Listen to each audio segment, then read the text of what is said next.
We're calling this meeting to an order, and before we go into the audit process, we do have a public comment on the posted agenda item.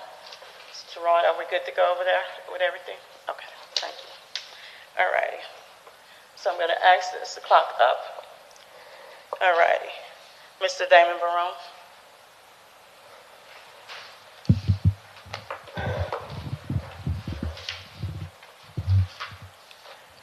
Greetings, Damon Barone, Alief ISD parent, taxpayer, and alumnus.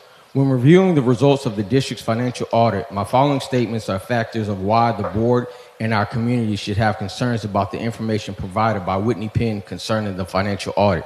During the May 18, 2021 Alief ISD School Board Meeting, Master Trustee Rick Moreno stated that Alief ISD should have great relationships with their vendors and that the relationships are about trust. That very thought process has a former HISD School Board Trustee, Rhonda Skiller-Jones, pleading guilty to felony charges of bribery by a vendor. Whitley Penn has been the Alief ISD's auditor of choice for more than 28 years.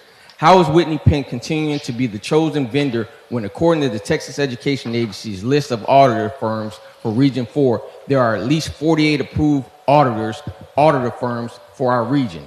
During the January 21st, 2020 special audit meeting, Auditor Lupe Garcia stated that they rotate the partners within the same firm of Whitney Penn. That is not changing auditors. That's like going to a different parent in the same household and expecting them to have a different electric bill for the same residence that they cohabitate in.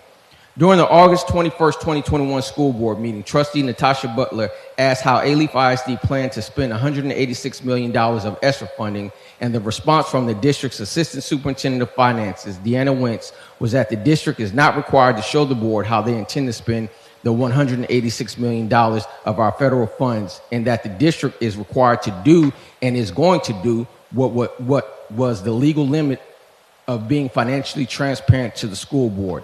According to the January 21st, 2021 special financial audit meeting, how can the community trust the results of the financial audit when Alief ISD completes its own audit filing documents and that Whitney Penn only prepares a few pages, the first 3 pages to be specific, and those 3 pages are based on what Alief ISD chose to supply to the auditors at Whitney and Penn? There's no forensic accounting screening for the audit, just as Alief ISD prepares the reports, and the district intentionally does not tell the board how they plan to spend millions of dollars, much less does our community know how our federal taxes are being spent by Alief ISD. I will close with this. Assistant Superintendent of Finance Deanna Wentz chose to resign in December of 2021 in the middle of the 2021-2022 school year from her 27-year tenure with Alief ISD, and now there is a board member also resigning at tonight's school board meeting in the middle of their elected term. I think that it's time for the legislative budget. I think it is time for the Legislative Budget Office to do a forensic accounting review of how Alief ISD has been spending our local, state, and federal tax dollars. Contrary to what Master Trustee Rick Moreno stated, vendors and school board trustees should not have a cozy relationship, as doing so leaves opportunities for bribes and a pay-to-play opportunities of quid pro quo. Maybe it is time for the Federal Bureau of Investigations and the Department of Justice to investigate the practices of Alief ISD in the same manner which they are investigating HISD.